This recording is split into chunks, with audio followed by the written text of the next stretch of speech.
من الشیطان الرجیم بسم اللہ الرحمن الرحیم وقال الرسول اللہ صلی اللہ علیہ وسلم خیرکم من تعلم القرآن وعلمہ او کما قال علیہ السلام۔ اس وقت چونکہ ہمارا پورا نسل طاغوتی طاقتوں کے شکنجے میں ہیں، ہمارے جوان بھی ہمارے بچے بھی دجالی فتنوں کے لپیٹ میں ہیں، تو شروع سے ہمارا جو بچوں کو ہم تربیت دے رہے ہیں وہ ہمارے ہاتھ سے نکل رہے ہیں گویا، کیونکہ بچہ وہ سیکھ کر کرتا ہے، وہ پڑھ کے نہیں کرتا، وہ بڑوں کو دیکھ کر جس طرح بڑے کرتے ہیں اس طرح وہ چھوٹے بھی کرتے۔ تو چونکہ معاشرے میں موبائل کا استعمال چھوٹے کے ہاتھ میں بھی، بڑے کے ہاتھ میں بھی، مردوں کے ہاتھ میں بھی، عورتوں کے ہاتھ میں بھی، پڑھے ان پڑھے سب کے ہاتھ میں ہیں، تو شروع سے ہمارے بچے ہم کو کاپی کر رہے ہیں۔ تو چونکہ اللہ پاک جس کو اولاد دے، بعض لوگ تو اللہ پاک سے اولاد مانگتے ہیں، بیت اللہ کے غلاف پکڑ پکڑ کر اللہ سے مانگتے۔ اب اللہ پاک جب ان کو اولاد دے دیتے ہیں تو پھر آگے ان کو یہ پتہ نہیں ہوتا کہ ہم نے اللہ سے کیوں مانگا ہے۔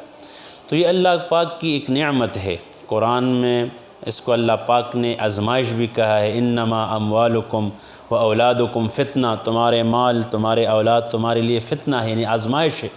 تو آزمائش اس ترتیب سے ہے کہ اب ہم اس کو کیسے تربیت ان کو دے، کیسے ان کو صحیح راستے پہ، تاکہ اللہ تک پہنچ سکے، اللہ کے رسول کو پہچان سکے۔ معاشرے میں ہم نے ضروری نہیں کہ ہم اپنے بچوں کو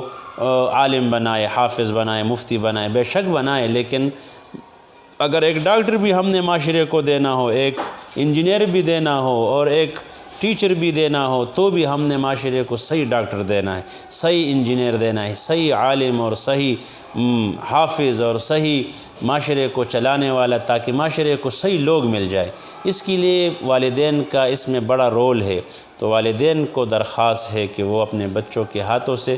کچھ اہتمام کے ساتھ، شوق کے ساتھ یہ چیزیں لے لے اور ان کی جگہ ان کو دوسری چیزیں ایکٹیویٹی کے طور پر ان کو دے،